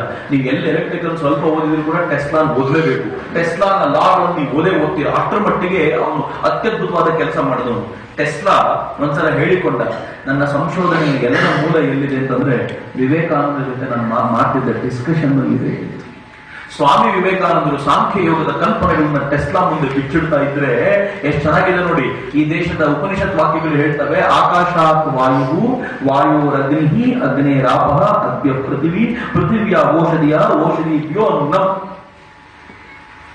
ಎಷ್ಟು ಚೆನ್ನಾಗಿದೆ ನೋಡಿ. ಆಕಾಶದಿಂದ ವಾಯು, ವಾಯುವಿನಿಂದ ಅಗ್ನಿ, ಅಗ್ನಿಯಿಂದ ನೀರು, ನೀರಿನಿಂದ ಪೃಥ್ವಿ, ಪೃಥ್ವಿಯಲ್ಲಿ ಸಸ್ಯಗಳು, ಇವುಗಳಿಂದ ಮನುಷ್ಯರಾಗ್ತಾರೆ, ಇವೆಲ್ಲ ಆಗುತ್ತೆ ಅಂತ ಎಕ್ಸ್ಪ್ಲೈನ್ ಮಾಡ್ತಾರಲ್ಲ. ಸ್ವಾಮೀಜಿ ಹೇಳ್ತಾರೆ ಎಲ್ಲದರ ಮೂಲ ಆಕಾಶವೇ ಇರೋದ್ರಿಂದ ಆಕಾಶದ ಮೇಲೆ ಸಂಶೋಧನೆ ನಡೆಸಿದ್ರೆ ನೀವ್ ಏನ್ ಬೇಕಿದ್ರು ಮಾಡ್ಬೋದು. ಸ್ವಾಮೀಜಿ ಹೇಳಿದ್ರೆ ಟೆಸ್ಲಾಗೆ ಹೊಳಿತು. ಟೆಸ್ಲಾ ಏನ್ ಹೇಳ್ತಾರೆ ಗೊತ್ತಾ? ಕರೆಕ್ಟ್ ಆಗಿದ್ರೆ ನಾವು ಯಾವುದೇ ಕನೆಕ್ಟರ್ ಇಲ್ಲದೆ, ಯಾವುದೇ ಟ್ರಾನ್ಸ್ಮಿಟರ್ ಇಲ್ಲದೆ, ಟ್ರಾನ್ಸ್ಮಿಟರ್ ಒಂದು ಇಟ್ಕೊಂಡು ಮಧ್ಯದಲ್ಲಿ ಯಾವುದೇ ವೈರ್ ಇಲ್ಲದೆ ಎಲೆಕ್ಟ್ರಿಕಲ್ ಸಿಗ್ನಲ್ಸ್ ಅನ್ನ ಯಾಕೆ ಪಾಸ್ ಮಾಡಬಾರ್ದು ಅಂತ ಟೆಸ್ಲಾ ಅತ್ಯಂತ ದೊಡ್ಡ ಸಂಶೋಧನೆಗೆ ತೊಡಗಿದ. ಮಿತ್ರರೇ, ಆ ಸಂಶೋಧನೆಯಲ್ಲಿ ಕೊನೆಯ ಹಂತದಲ್ಲಿ ಸಕ್ಸಸ್ಫುಲ್ ಆದ. ಆದರೆ ದುರ್ದೈವದಿಂದ ಅವನ ಸಕ್ಸಸ್ ಅನ್ನು ಮುಚ್ಚಿಟ್ಟಾಯ್ತು. ಅವನ ಸಕ್ಸಸ್ ಇವತ್ತು ವಾರ್ ಟೆಕ್ನಾಲಜಿಯಲ್ಲಿ ಬಳಕೆಯಾಗುತ್ತೆ. ಅದರ ಮೂಲ ಎಲ್ಲಿದೆ ಅಂತಂದ್ರೆ ವಿವೇಕಾನಂದರು ಕೊಟ್ಟ ಐಡಿಯಾದಲ್ಲಿದೆ. ವಿವೇಕಾನಂದರ ಮೂಲ ಎಲ್ಲಿದೆ ಅಂದ್ರೆ ಉಪನಿಷತ್ನಲ್ಲಿದೆ. ಅದಕ್ಕೆ ಸ್ವಾಮಿ ವಿವೇಕಾನಂದರು ಹೇಳಿದ್ರು, ನಾನೇನು ಹೊಸದನ್ನು ಹೇಳಲಿಕ್ಕೆ ಬರಲೇ ಇಲ್ಲ, ಯಾವುದು ಹಳೆಯ ಸತ್ಯ ಇತ್ತೋ ಅದನ್ನು ಪುನರ್ ಸ್ಥಾಪಿಸಿ ಹೋಗ್ಲಿಕ್ಕೆ ಬಂದಿದ್ದೀನಿ ಅಷ್ಟೇ, ಹೊಸದನ್ನು ಹೇಳಲಿಕ್ಕೆ ಬಂದವನಲ್ಲ ಅಂತ. ಹೆಂಗಿದೆ ಯೋಚನೆ ಮಾಡಿ. ವಿವೇಕಾನಂದರು ಅಮೆರಿಕಕ್ಕೆ ಹೋಗಿದ್ದಾಗ ವಿವೇಕಾನಂದರನ್ನ ಭೇಟಿ ಮಾಡ್ಲಿಕ್ಕೆ ಬಂದಂತ ರಾಕ್ಫೆಲ್ಲರ್ ಒಬ್ಬ ಶ್ರೀಮಂತ, ಎಷ್ಟು ದೊಡ್ಡ ಶ್ರೀಮಂತ ಅಂದ್ರೆ ಅಮೆರಿಕಾದಲ್ಲಿ ಎಲ್ಲರೂ ಅವನನ್ನು ಗೌರವಿಸ್ತಾರೆ. ಸ್ವಾಮಿ ವಿವೇಕಾನಂದ ಯಾವುದೋ ಒಂದು ಕೋಣೆಯಲ್ಲಿ ಕೂತು ಓದ್ತಾ ಇದ್ರು. ಯಾರೋ ಹೇಳಿದ್ರು, ವಿವೇಕಾನಂದ ನೋಡಿಲ್ವಾ ನೀನು ಹೋಗಿ ಮಾತನಾಡಿಸ್ಬೇಕಲ್ಲ ವಿವೇಕಾನಂದ ಅಂದ್ರೆ. ರಾಕ್ಫೆಲ್ಲರ್ ಬಂದ, ಒಂದು ಕೋಣೆಯಲ್ಲಿ ವಿವೇಕಾನಂದರು ಕೂತಿದ್ರು. ಆ ಕೋಣೆ ಕಾಯ್ಕೊಂಡು ನಿಂತಿದ್ರು. ಪಕ್ಕದ ತಳ್ಳಿ ಕೋಣೆ ಜೋರ ಬಾಗಲ್ ಒತ್ತ. ಶ್ರೀಮಂತ ಅಂತ ತೋರಿಸ್ಕೋಬೇಕಲ್ಲ. ಒಳಗೆ ಬಂದು ಕೂತ್ರೆ ವಿವೇಕಾನಂದರು ತಂಪಾರಿಕ ಯಾವುದೋ ಪುಸ್ತಕ ಓದ್ತಾ ಇದ್ರು. ಇವನು ಒದ್ದಿದ್ದು ಗೊತ್ತಾಗಿಲ್ಲ, ಬಂದಿದ್ದು ಗೊತ್ತಾಗಿಲ್ಲ. ಅಷ್ಟು ಏಕಾಗ್ರ ಚಿತ್ತರಾಗಿತ್ತು. ಮನಸ್ಸನ್ನು ಹೆಂಗೆ ಎದ್ದಿದ್ರು ನೋಡಿ ಸ್ವಾಮೀಜಿ. ಅವ್ನು ಕೂತಾಗ ರಾಕ್ಫೆಲ್ಲರ್ ಸ್ವಲ್ಪ ಹೊತ್ತು ಕಾದ. ವಿವೇಕಾನಂದರು ಎಲ್ಲ ಪುಸ್ತಕ ಮುಗಿಸಿ ಎತ್ತಿದ್ರು. ರಾಕ್ಫೆಲ್ಲರ್ ಸ್ವಲ್ಪ ಗೌರವದಿಂದ ಕಾಯ್ಕೊಂಡು ಕೂತಿದ್ದ. ವಿವೇಕಾನಂದ ನಾನು ಗೆದ್ದಾಗ ಅವನು ಅನ್ಕೊಂಡ ನಾಟಕ ಮಾಡ್ತಿದ್ರು ಮನುಷ್ಯ ಅಂತ. ಅಂದ್ರೆ ವಿವೇಕಾನಂದರಿಗೆ ಸತ್ಯಗಿಂತ ಬಂದಿದ್ದು ಗೊತ್ತಿರಲಿಲ್ಲ. ವಿವೇಕಾನಂದರು ಈ ಕಡೆ ನೋಡಿದ ತಕ್ಷಣ, ನಾನು ರಾಕ್ಫೆಲ್ಲರ್, ನಾನು ಬಂದಿದ್ದು ನಿಮ್ಗೆ ಗೊತ್ತೇ ಆಗಲಿಲ್ವಾ? ನಾನು ಹೇಳಿಲ್ಲ, ನನಗೆ ಗೊತ್ತಾಗಿಲ್ಲ, ನಾನು ಈ ಪುಸ್ತಕದಲ್ಲಿ ಮುಳುಗ್ಬಿಟ್ಟಿದ್ದೆ ಅಂತ. ಸ್ವಾಮೀಜಿ ಆ ಪುಸ್ತಕದ ಪೇಜ್ಗಳನ್ನೇ ಉದ್ಧರಿಸಲು ಗಾಬರಿ ಆಗ್ಬಿಟ್ಟ. ಗಾಬರಿ ಹೇಳ್ದ, ನೀವು ನಾನು ಬಂದಾಗೂ ರೆಸ್ಪೆಕ್ಟ್ ಕೊಡ್ಲಿಲ್ವಲ್ಲ, ನಾನು ಯಾರು ಅಂತ ಗೊತ್ತಾ ನಿಮ್ಗೆ? ಜಗತ್ತಿನ ದೊಡ್ಡ ಶ್ರೀಮಂತ ನಾನು ನೆನ್ಪಿಟ್ಕೊಡಿ. ಸ್ವಾಮೀಜಿ ಅಂದ್ರೆ ನಿನ್ ಶ್ರೀಮಂತಿಗೆ ತಗೊಂಡು ನನ್ಗೇನಾಗ್ಬೇಕು? ಹಿಂಗೆ ಎಷ್ಟು ದಾನ ಮಾಡ್ತೀವಿ ಹೇಳು? ಅವನಂತ ದಾನ ಯಾಕೆ ಮಾಡಿ? ನಾನು ದುಡಿಯೋದು, ನಾನು ತಿನ್ನೋದು, ನಾನು ಯಾಕೆ ದಾನ ಮಾಡ್ಬೇಕು ಅಂದ್ರೆ ಸ್ವಾಮೀಜಿ ಹೇಳಿದ್ರು, ಹಂಗಿದ್ಮೇಲೆ ನೀನ್ ದುಡ್ಡು ತಗೊಂಡು ನನಗೇನಾಗ್ಬೇಕು? ನೀನ್ ಸಮಾಜಕ್ಕೆ ಅದನ್ನು ಬಳಸ್ತೀಯ ಆದ್ರೆ ಮಾತ್ರ ನನಗೆ ಅದರ ರೆಸ್ಪೆಕ್ಟ್ ಇದ್ರೆ, ನಿನ್ ದುಡ್ಡು ತಗೊಂಡು ನನಗೇನಾಗ್ಬೇಕು ಅಂದ್ರೆ, ನೀನ್ ಶ್ರೀಮಂತ ಇದ್ರೆ ನನಗೇನಾಗ್ಬೇಕು ಅಂತ ಅಂದ ತಕ್ಷಣ ರಾಕ್ಫೆಲ್ಲರ್ ಸಿಕ್ಕಾಪಟ್ಟೆ ಕೋಪ ಹೊರಬಿಟ್ಟ ಅಲ್ಲಿಂದ. ನೆಕ್ಸ್ಟ್ ಡೇ ಬಂದ, ಕೆಲವು ದಿನಗಳ ನಂತರ ಬಂದು ಒಂದು ಪೇಪರ್ ಕಟ್ಟಿಂಗ್ ಇತ್ತು. ಆ ಪೇಪರ್ ಕಟ್ಟಿಂಗ್ ಅಲ್ಲಿ ರಾಕ್ಫೆಲ್ಲರ್ ತನ್ನ ದೊಡ್ಡ ಅಮೌಂಟ್ ಅನ್ನ ದಾನ ಸಂಸ್ಥೆ, ಒಂದು ದೊಡ್ಡ ಸಂಸ್ಥೆಗೆ ದಾನವಾಗಿ ಕೊಟ್ಟಿದ್ದಾನೆ ಅಂತ ಬರೆದಿತ್ತು. ಆ ಪೇಪರ್ ಕಟ್ಟಿಂಗ್ ತಗೊಂಡು ವಿವೇಕಾನಂದ ಎದುರಿಗೆ ಎಸ್ದ. ನಾವು Vivekananda, you must thank me. ಹಿಂಗಿದೆ ನೋಡಿ ದುರಹಂಕಾರ. ಯು ಮಸ್ಟ್ ಥ್ಯಾಂಕ್ ಮೀ ಅಂತ ಸ್ವಾಮಿ ಹೇಳಿದ್ರು. ನೋ ರಾಕ್ಫೆಲ್ಲರ್, ನಾವು ಯು ಮಸ್ಟ್ ಥ್ಯಾಂಕ್ ಮೀ. ನಿನ್ ದುಡ್ಡನ್ನು ಸರಿಯಾಗಿ ಬಳಸೋದು ಹೆಂಗೆ ಅಂತ ನಾನು ಹೇಳ್ಕೊಟ್ಟಿದ್ದೀನಿ, ನನ್ ಥ್ಯಾಂಕ್ಸ್ ಹೇಳು ನೀನು ಅಂತ. ಹೆಂಗಿದ್ರು ಸ್ವಾಮೀಜಿ ಹೇಗೆ ಸಾಹಿತ್ಯ ಚೇಂಜ್ ಮಾಡಿದ್ರು, ಹೇಗೆ ಸಮಾಜದ ಭೌತಿಕ ಚಿಂತನೆಗಳು ಬದಲಾಗುವಂತೆ ಮಾಡಿದ್ರು, ಹೇಗೆ ಯಾವ ವೆಸ್ಟ್ ನಾನೇ ಜಗತ್ತಿನಲ್ಲಿ ಎಲ್ರಿಗಿಂತಲೂ ಬುದ್ಧಿವಂತರು ಅಂತ ತಿಳ್ಕೊಂಡಿದ್ರು, ಆ ಎಲ್ಲ ಬುದ್ಧಿವಂತರು ಅಂತ ಅನ್ಕೊಂಡವ್ರನ್ನ ಹಿಡ್ಕೊಂಡು ಕುತ್ತಿಗೆ ಪಟ್ಟಿ ಹಿಡ್ಕೊಂಡು ತನ್ನ ಕಾಲ ಕೆಳಗೆ ಹಾಕೊಂಡು ನಿಮ್ಮ ಸ್ಥಾನ ಇದು ಅಂತ ತೋರಿಸಿದ್ರಲ್ಲ, ಹೇಗಿದ್ದಿರ್ಬೋದು ಭಾರತ. ನಾವು ಆ ಭಾರತದ ಪ್ರಜೆಗಳು, ನಾವು ಆರ್ಡಿನರಿ ಭಾರತದ ಪ್ರಜೆಗಳಲ್ಲ. ಮಿತ್ರರೇ, ಇವತ್ತಿಗೂ ಕೂಡ ಜಗತ್ತು ಭಾರತಕ್ಕೆ ಹಿಂಗೆ ಗೌರವ ಕೊಡುತ್ತೆ. ಅವತ್ತು ಮಾತ್ರ ಅಲ್ಲ, ವಿವೇಕಾನಂದರ ಕಾಲಘಟ್ಟದಲ್ಲಿ ಮಾತ್ರ ಅಲ್ಲ, ಇವತ್ತಿಗೂ ಈ ವೇವ್ ಹೇಗಿದೆ ಅಂತಂದ್ರೆ ಭಾರತ ಏನು ಕೊಟ್ಟರೂ ಕೇಳಬೇಕು ಅನ್ನೋ ಮಟ್ಟಿಗಿದೆ. ಈ ದೇಶದ ಪ್ರಧಾನಿ ಯುನೈಟೆಡ್ ನೇಷನ್ಸ್ಗೆ ಹೋಗಿ 180-200 ರಾಷ್ಟ್ರಗಳು ಕೂತಿದ್ದಾಗ UN ಅಲ್ಲಿ ಸುಮ್ಮನೆ ಒಂದು ಮಾತಾಡ್ತಾ ಹೇಳಿದ್ರಲ್ಲ, ಎಲ್ಲರ ಹೆಲ್ತ್ ಹಾಳಾಗೋಗಿದೆ, ಹೆಲ್ತ್ ಸರಿಯಾಗಬೇಕು ಅಂದ್ರೆ ಯೋಗ ಮಾಡಬೇಕು, ಒಂದು ಇಂಟರ್ನ್ಯಾಷನಲ್ ಯೋಗನೆ ಮಾಡೋಣ ಅಂತ ಕೇಳಿದ್ರೆ ಅವರು ವಾಪಸ್ ಬರೋದ್ರ ವೇಳೆಗೆ, ಕೆಳಗೆ ಬರೋದ್ರ ವೇಳೆಗೆ 166 ರಾಷ್ಟ್ರಗಳು ಯಾವತ್ತು ಹೇಳಿ ನಾವು ಮಾಡ್ತೀವಿ ಅಂತ ಹೇಳಿದ್ರಲ್ಲ. ಹೆಂಗಿರ್ಬೋದು ಸಾಮರ್ಥ್ಯ ಯೋಚನೆ ಮಾಡಿ. ನಮ್ಮನೇಲಿ ನಮಗೆ ಯೋಗ ಮಾಡೋದು ಕಷ್ಟ. ಇಂಟರ್ನ್ಯಾಷನಲ್ ಯೋಗ ಡೇ ಆದ್ಮೇಲೆ ಸ್ವಲ್ಪ ಫ್ಯಾಷನ್ ಶುರುವಾಗಿದೆ. ಎಲ್ಲರೂ ನಾನು ಯೋಗ ಮಾಡ್ತೀನಿ, ನಾನು ಯೋಗ, ಕೊನೆಯ ಪಕ್ಷ ಯೋಗ ಡೇ ದಿನ ಅದು ಯೋಗ ಮಾಡೋಣ ಅಂತ. ಆದ್ರೆ ಅದಕ್ಕಿಂತ ಮುಂಚೆ ಇರಲಿಲ್ಲ. ಆದ್ರೆ ಇಡೀ ಜಗತ್ತು ಭಾರತೀಯರೇ ಯೋಗ ಮಾಡೋದನ್ನು ಯೋಚನೆ ಮಾಡ್ತಿದ್ದಾಗ ಇಡೀ ಜಗತ್ತು ಭಾರತ ಕೊಟ್ಟಂತ ಯೋಗವನ್ನ ಸೈಲೆಂಟ್ ಆಗಿ ಒಪ್ಪಿಕೊಳ್ತಾರ. ಯಾಕೆ ಗೊತ್ತಾ? ಭಾರತಕ್ಕೆ ಕೆಟ್ಟದನ್ನು ಕೊಟ್ಟಿ ಗೊತ್ತಿಲ್ಲ ಅಂತ, ಜಗತ್ತಿಗೆ ಒಳಿತನ್ನು ಮಾತ್ರ ಕೊಟ್ಟಿರೋದು ಭಾರತ ಅಂತ. ಹೆಂಗ್ ಮ್ಯಾಜಿಕ್ ಆಯ್ತು ಅಂದ್ರೆ ಮಿತ್ರರೇ, ಈ ದೇಶದ ಗೌರವ ಹೆಂಗಿದೆ ಇವತ್ತು ಅಂತಂದ್ರೆ, ಈ ದೇಶದ ಪ್ರಧಾನಿ ಜಗತ್ತಿನ ಯಾವ ಮೂಲೆಗೆ ಹೋದಾಗೂ ಕೂಡ ಜಗತ್ತಿನ ಜನ ಈ ಪ್ರಧಾನಿಯನ್ನ ಹಂಗೆ ಸ್ವೀಕಾರ ಮಾಡ್ತಾರೆ. ಯಾಕೆಂದ್ರೆ ಈ ದೇಶದ ಹಿಸ್ಟ್ರಿಯ ಕಾರಣಕ್ಕೋಸ್ಕರ, ಈ ದೇಶದ ಪರಂಪರೆಯ ಕಾರಣಕ್ಕೋಸ್ಕರ. ಯಾವ ಕಾರಣಕ್ಕೂ ಮರಿಬೇಡಿ. ಅಟ್ ದ ಸೇಮ್ ಟೈಮ್ ಇವತ್ತು ಭಾರತ ಯಾವ ಗ್ಲೋರಿ ಕಳ್ಕೊಂಡಿತ್ತೋ ಅದನ್ನು ವಾಪಸ್ ತಗೊಂಡಿದೆ. ಜವಾಹರ್ಲಾಲ್ ನೆಹರು ಈ ದೇಶದ ಪ್ರಧಾನಿ ಆದಾಗ ನಮ್ಗೆ ಗೊತ್ತಿಲ್ಲದಂತೆನೆ ಒಂದು ತಪ್ಪು ನಿರ್ಣಯ ನಾವು ತಗೊಂಡಿದ್ದೀವಿ. ಆ ನಿರ್ಣಯ ಏನು ಅಂತಂದ್ರೆ, ನಾವು ಯಾರ ಮೇಲೂ ಯುದ್ಧ ಮಾಡಲ್ಲ, ಪರ್ಫೆಕ್ಟ್, ಯಾರ ಮೇಲೆ ನಾವು ಯುದ್ಧ ಮಾಡಲ್ಲ, ಸರಿ, ಆದ್ರೆ ಯಾರಾದ್ರೂ ದಾಳಿ ಮಾಡ್ಲಿಕ್ಕೆ ಬಂದ್ರೆ ಕೈಕಾಲ ಮುರಿತೀವಿ ಅಂತ ಹೇಳೋದು ನಾವು ರೂಢಿ ಮಾಡ್ಕೊಂಡಿರ್ತಿತ್ತು. ಅದನ್ನ ನಾವ್ ಹೆಂಗ್ ಮಾಡಿದೀವಿ ಗೊತ್ತಾ? ಯಾರ ಮೇಲೂ ಯುದ್ಧ ಮಾಡಲ್ಲ ಅನ್ನೋ ನೆಪದಲ್ಲಿ ನಾವು ಯುದ್ಧ ಮಾಡಲ್ಲ ಅಂತಂದ್ಮೇಲೆ ನಮ್ಮ ಸೈನಿಕರು ಬೇಡ, ಸೈನಿಕರಿಗೆ ಶಸ್ತ್ರಗಳು ಬೇಡ, ಏನೂ ಬೇಡ ಅಂತ ಡಿಸೈಡ್ ಮಾಡ್ಬಿಟ್ವಿ. ಒಂದ್ 15-20 ವರ್ಷಗಳ ಕಾಲ ಭಾರತ ಹೆಂಗಿತ್ತು ಅಂತಂದ್ರೆ ಸೈನಿಕರು ಅಂದ್ರೆ ನಯಾ ಪೈಸೆ ಕಿಮ್ಮತ್ತಿಲ್ದವರು, ಯೂಸ್ಲೆಸ್ ಫೆಲೋಸ್ ಅಂತಿತ್ತು. ಎಲ್ಲಿವರೆಗೂ ಚೈನಾ ಈ ದೇಶದ ಮೇಲೆ ದಾಳಿ ಮಾಡುವವರು. ಚೈನಾ ದಾಳಿ ಮಾಡುವಾಗ ಒಬ್ಬೊಬ್ಬರಿಗೆ 32 ಸುತ್ತಿನ ಗುಂಡುಗಳು ನಮ್ಮ ಕೈಯಲ್ಲಿರಲಿಲ್ಲ. ಆ ತರದ ವೀಕೆಸ್ಟ್ ಪಾಸಿಬಲ್ ಪೊಸಿಷನ್ ಅಲ್ಲಿ 1962 ನಲ್ಲಿ. ಅದಾದ ತಕ್ಷಣ ಭಾರತ ಹೆಂಗೆ ಚುರುಕಾಯ್ತು ಅಂತಂದ್ರೆ ಪ್ರಧಾನಮಂತ್ರಿಗಳು ಯಾರೇ ಇರಲಿ ಸೈನ್ಯವನ್ನ ಗಟ್ಟಿ ಮಾಡೋದು ಮಾಡಲೇಬೇಕು ಅಂತ ಸೈನಿಕರು ತಯಾರಾಗಿ ನಿಂತು ಭಾರತದ ಬಾರ್ಡರ್ ಕಾಯಬೇಕು ಅಂತ ಅನ್ಕೊಂಡ್ರು. ಅದಾದ 1967 ನಲ್ಲಿ ಚೀನಾ ಮತ್ತೊಂದು ದಾಳಿ ಮಾಡಿದಾಗ ಚೀನಾಕ್ಕೆ ಸರಿಯಾದ ಪಾಠ ಕಲಿಸಿ ನಾವು 60-70 ಜನ ಭಾರತೀಯ ಸೈನಿಕರನ್ನು ಕಳಿಸಿಕೊಂಡು ಚೀನಾದ 300ಕ್ಕೂ ಹೆಚ್ಚು ಸೈನಿಕರನ್ನ ಕೊಂದಾಕಿದ ಭಾರತದ ಸಾಮರ್ಥ್ಯ ಅದಾದ 5 ವರ್ಷಗಳಲ್ಲೇ ಪ್ರಕಟ. ಇವತ್ತು ಹೆಂಗಿದೆ ಗೊತ್ತೇನೋ ಭಾರತ. ಇವತ್ತಿನ ಭಾರತದ ತಾಕತ್ ಎಂತದ್ದು ಅಂತಂದ್ರೆ ಚೀನಾ ಭಾರತದೊಳಗೆ ಬರುತ್ತೆ ಅಂತ ಹೇಳಿಕೊಂಡು ಡೋಕ್ಲಾಂ ರೀಜನ್ ನಿಂತ್ಕೊಂಡಿದೆ. ಎರಡು ಪೇಪರ್ ಓದಿದ್ರೆ ನಿಮ್ಗೆ ಗೊತ್ತಿರುತ್ತೆ. Doklam is a special region. ಈ ರೀಜನ್ ಹೆಂಗಿದೆ ಅಂತಂದ್ರೆ ಅದೊಂದು ವಿ ಶೇಪ್ ರೀಜನ್. ಒಂದು ದೇಶ ಟಿಬೆಟ್ ನ ಒಳಗೊಂಡಂತ ಚೀನಾ, ಎರಡನೇದು ಸಿಕ್ಕಿಂ ನ ಒಳಗೊಂಡಂತ ಭಾರತ, ಮೂರನೇದು ಭೂತಾನ್. 3 ರಾಷ್ಟ್ರಗಳು ಸೇರುವಂತ ಪುಟ್ಟ ಜಾಗ. ಇಲ್ಲಿ ಚೈನಾ ಕೈಯಲ್ಲಿರೋದು ಎಷ್ಟು ಅಂದ್ರೆ 500 ಮೀಟರ್ ರೇಂಜ್ ಅಷ್ಟೇ. ಉಳಿದಿದ್ದು ಭೂತಾನಿಗೆ ಸೇರಿದೆ, ಉಳಿದಿದ್ದು ಭಾರತಕ್ಕೆ ಬಂದಿದೆ. ಅಲ್ಲಿ ಎಂತ ವಲ್ನರಬಲ್ ಪೊಸಿಷನ್ ಅಲ್ಲಿ ಚೀನಾ ಇದೆ ಅಂತಂದ್ರೆ ಅಲ್ಲಿ ದಾಳಿ ಮಾಡ್ಲಿಕ್ಕೆ ಚೀನಾ ಯಾವಾಗ ಪ್ರಯತ್ನ ಪಟ್ಟರು ಭಾರತೀಯರೆಲ್ಲ ಗುಡ್ಡಿನ ಮೇಲೆ ನಿಂತಿರ್ತಾರೆ. ಚೀನಾದ ಜನ ಪಕ್ಕ ಕೋಳಿ ಮರಿಗಳ ತರ ಆಗ್ತಾರೆ ಭಾರತಕ್ಕೆ. ಅದಕ್ಕೆ ಚೀನಾ ಏನ್ ಮಾಡ್ತು, ತಾನು ಒಳಗೆ ನುಗ್ಗಿ ಭೂತಾನ್ನ ಜಾಗವನ್ನು ತಗೊಂಡು ಕೆಲವೊಂದು ಸ್ಕ್ವೇರ್ ಕಿಲೋಮೀಟರ್ ನಷ್ಟು ಹಬ್ಬಿಕೊಂಡ್ಬಿಟ್ರೆ ತಾನು ತುಂಬಾ ಪ್ರಭಾವಿ ಜಾಗದಲ್ಲಿ ನಿಂತ್ಕೊಂಡು ಭಾರತವನ್ನು ಎದುರಿಸಬಹುದು, ಟೋಟಲಿ ಭಾರತವನ್ನು ಸುತ್ತುವರೆದು ನಿಲ್ಲಬಹುದು ಅಂತ ಚೀನಾ ಅನ್ಕೊಂಡಾಗ ಈ ದೇಶ ಭೂತಾನನ್ನ ಸಪೋರ್ಟಿಗೆ ಹೋಗಿ ನಿಂತ್ಕೊಳ್ತು. ಭೂತಾನ್ ನಮ್ಮನ್ನು ಕೇಳ್ಕೊಳ್ತು, ಚೀನಾ ಒಳಗೆ ಹೋಗ್ತಾ ಇದೆ, ದಯಮಾಡಿ ಹೆಲ್ಪಿಗೆ ಬನ್ನಿ ಅಂದ್ರೆ ಈ ದೇಶ ಸೈನಿಕರು ಹೋಗಿ ನಿಂತ್ಕೊಂಡು ಹೇಳಿದ್ರು ಇದು ಭೂತಾನ್ನ ಜಾಗ, ಭೂತಾನ್ನ ರಾಯಲ್ ಆರ್ಮಿ ನಮ್ಮನ್ನು ಕೇಳ್ಕೊಂಡಿರೋದ್ರಿಂದ ನಿಮ್ಮಲ್ಲಿ ಒಳಗೆ ಬರ್ಲಿಕ್ಕೆ ಬಿಡಲ್ಲ. ನೀವು ನೋಡ್ಬೇಕು ವಿಡಿಯೋಸ್ ಹೆಂಗಿದೆ ಗೊತ್ತೇನು? ಈ ದೇಶದ ಸೈನಿಕ ಚೀನಿ ಸೈನಿಕನನ್ನ ಎದೆಯಿಂದ ತಳ್ತಾನೆ. ಅಲ್ಲಿ ಕೈಯೆಲ್ಲ ಮಿಲಾಯಿಸೋದಿಲ್ಲ, ಎದೆ ತಳ್ಳೋದಷ್ಟೇ, ಗುಂಡಿನ ಮೊರೆತವೇ ಇಲ್ಲ. ಎದೆಯಿಂದ ತಳ್ಳಬೇಕಾದ್ರೆ ಅವನು ಬೈತಾನೆ ಅವರಿಗೆ, ನಿಮ್ಮ ಅಪ್ಪನ ಜಾಗ ಅಲ್ಲ ಇದು, ಇಲ್ಲಿಂದ ಜಾಗ ಖಾಲಿ ಮಾಡು ಅಂತ. ಚೀನಿ ಸೈನಿಕರು ರಿಕ್ವೆಸ್ಟ್ ಮಾಡೋದು, ಪ್ಲೀಸ್ ಪ್ಲೀಸ್ ಇದು ನಮ್ಮ ಜಾಗ ಬಿಡಿ. ಚೀನಿ ಸೈನಿಕರು ರಿಕ್ವೆಸ್ಟ್ ಮಾಡ್ಕೊಳ್ತಿದ್ರೆ ಭಾರತೀಯ ಸೈನಿಕರು ಎದೆಯಿಂದ ತಳ್ತಾನಲ್ಲ, ಏನ್ ಸುಂದರವಾಗಿದೆ ಗೊತ್ತೇ ನೋಡ್ಲಿಕ್ಕೆ ಚಂದ. ಕಳೆದ 20-25 ವರ್ಷಗಳಲ್ಲಿ ಯಾವ ಸಾಮರ್ಥ್ಯ ಇರ್ಲಿಲ್ವೋ ಯಾವ ಭಾರತದ ಸಾಮರ್ಥ್ಯ ಬಂತಲ್ಲ. ಯಾಕೆ ಬಂತು ಗೊತ್ತೇನು? ಮಾರಲ್ ಟೂಲ್ಸ್ ಆಗಿದೆ ಭಾರತ. ಈ ದೇಶದ ಮೊರಾಲ್ ಹೆಂಗ್ ಚೇಂಜ್ ಆಗಿದೆ ಅಂತಂದ್ರೆ ಪ್ರತಿಯೊಬ್ಬರಿಗೂ ಒಂದು ಆತ್ಮವಿಶ್ವಾಸ ಬಂದಿದೆ, ನಾನೇನಾದ್ರೂ ಮಾಡಬಲ್ಲೆ ಅಂತ. ಪಾಕಿಸ್ತಾನದ ಸೈನಿಕರು ಭಾರತದೊಳಗೆ ನುಗ್ಗಿ ಈ ದೇಶದ ಸೈನಿಕರ ತಲೆ ಕಳ್ಕೊಂಡು ಹೋದಾಗ ಈ ದೇಶ ಯೋಚನೆ ಮಾಡ್ತಾ ಕೂತ್ಕೊಳ್ಳಲ್ಲ. ಯುನೈಟೆಡ್ ನೇಷನ್ಸ್ ಹೋಗಿ ಕಂಪ್ಲೇಂಟ್ ಕೊಟ್ಟು ದಯಮಾಡಿ ಹೆಲ್ಪ್ ಮಾಡಿ, ಪಾಕಿಸ್ತಾನ ಹಿಂಗ್ ಮಾಡ್ಕೊಂಡು ಅಳ್ಳಿಲ್ಲ. ಬದಲಿಗೆ ಏನ್ ಮಾಡ್ತಾ ಗೊತ್ತಾ, ರಾತ್ರಿ 12 ಗಂಟೆಗೆ ಈ ದೇಶದ 20-22 ಜನ ಸೈನಿಕರು ಪಾಕಿಸ್ತಾನದ ಒಳಗೆ ನುಗ್ಗಿ 3 ಕಿಲೋಮೀಟರ್ ಒಳಗೆ ಹುಬ್ಬಳ್ಳಿಯ 3 ಕಿಲೋಮೀಟರ್ ಹೋಗಿ ದೊಡ್ಡ ಕಷ್ಟ ಅಲ್ಲ, ಎಲ್ಲ ನಮ್ಮವ್ರು ಯಾರು ಅಡ್ಡ ಹಾಕಿಲ್ಲ. ಆದ್ರೆ ಶತ್ರು ರಾಷ್ಟ್ರದಲ್ಲಿ 300 ಮೀಟರ್ ಹೋಗೋದು ಎಷ್ಟು ಸಾಹಸ ಅನ್ನೋದು ಇಮ್ಯಾಜಿನ್ ಮಾಡ್ಕೊಳ್ಳಿ. ಈ ದೇಶದ ಸೈನಿಕರು 3 ಕಿಲೋಮೀಟರ್ ಒಳಗೆ ಹೋದ್ರು. ರಾತ್ರಿ 12 ಗಂಟೆಗೆ, ಬೆಳಗ್ಗೆ 4 ಗಂಟೆಗೆ ವಾಪಸ್ ಬಂದರು. ಬರೋದ್ರ ವೇಳೆಗೆ ಪಾಕಿಸ್ತಾನದ ಕನಿಷ್ಠ ಪಕ್ಷ 40 ಜನ, ಗರಿಷ್ಠ ಪಕ್ಷ 200 ಜನ ಭಯೋತ್ಪಾದಕರು ಮತ್ತು ಸೈನಿಕರನ್ನ ಕೊಂದು ಬಂದ್ರು. ನಾವು ಕಳ್ಕೊಂಡಿದ್ದು 2-3 ಜನ ಮಾತ್ರ. ಆದ್ರೆ ನಾವು 200 ಜನರು ತಲೆ ತಗೊಂಡು ಕೊಂದು ಬಂದ್ವಿ.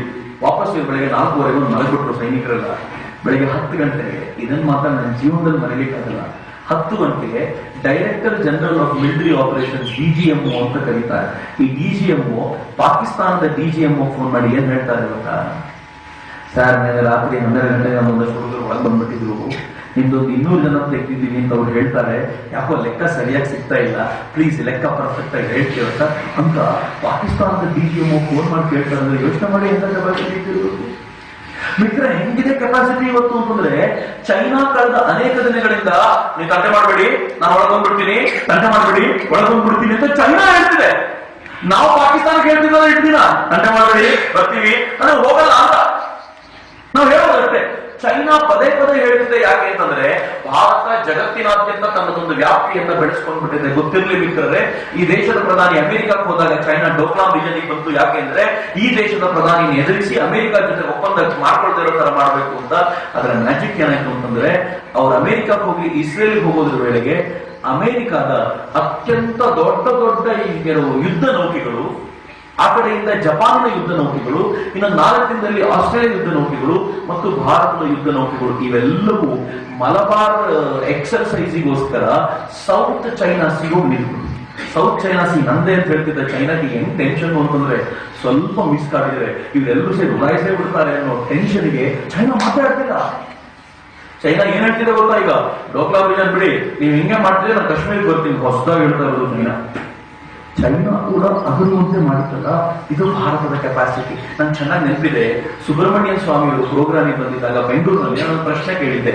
ನಾನೂ ಕೂಡ ಯಾವ ಭಾರತದ ಸಾರ್ವಭೌಮತೆಯ ಬಗ್ಗೆ ಒಂದು ಕ್ಷಣವೂ ಅನುಮಾನದಿಂದ ನೋಡೋಕ್ ಸಾಧ್ಯನೇ ಇಲ್ಲ ಅಂತ ನಾನು ಅನ್ಕೊಳ್ತೀನೋ, ಸುಬ್ರಹ್ಮಣ್ಯನ್ ಸ್ವಾಮಿ ಅವರು ಬಂದಾಗ ನಾನೇ ಒಂದು ಪ್ರಶ್ನೆ ಕೇಳಿದೆ, ಸರ್ ಪಾಕಿಸ್ತಾನ ಯುದ್ಧದಲ್ಲಿ ಸೋಲಿಸ್ತೀವಿ, ಚೈನಾ ಸೋಲಿಸಬಹುದಾ ಸರ್?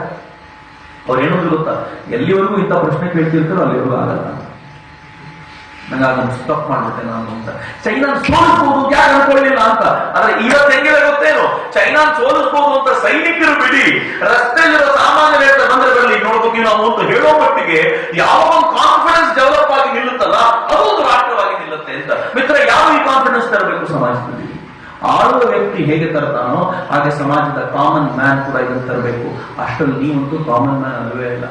ನೀವೆಲ್ಲರೂ SSLC ಜಾಸ್ತಿ ಮಾರ್ಕ್ಸ್ ತಗೊಂಡಿರೋದ್ರಿಂದ, ನಿಮ್ಮನ್ನ ಸ್ಪೆಷಲ್ ಆಗಿ ಊರಿಂದ ಹುಡುಕಿ ಕಳಿಸಿರೋದ್ರಿಂದ, ಜಾಸ್ತಿ ಮಾರ್ಕ್ಸ್ ತಗೊಂಡಿದ್ಯಾ, ಒಳ್ಳೆ ಕಾಲೇಜು, ಪೇಜಾವರ್ಷಗಳ ಹೆಸರೆಲ್ಲ ಇರೋದ್ರಿಂದ ತುಂಬಾ ಚೆನ್ನಾಗಿರುತ್ತೆ ಅಂತ ಹುಡುಕಿ ಕಳಿಸಿದ್ದಾರೆ ನಿಮ್ಮನ್ನ ಅಂತಂದ್ರೆ, you are creams of the society, right? Do you accept?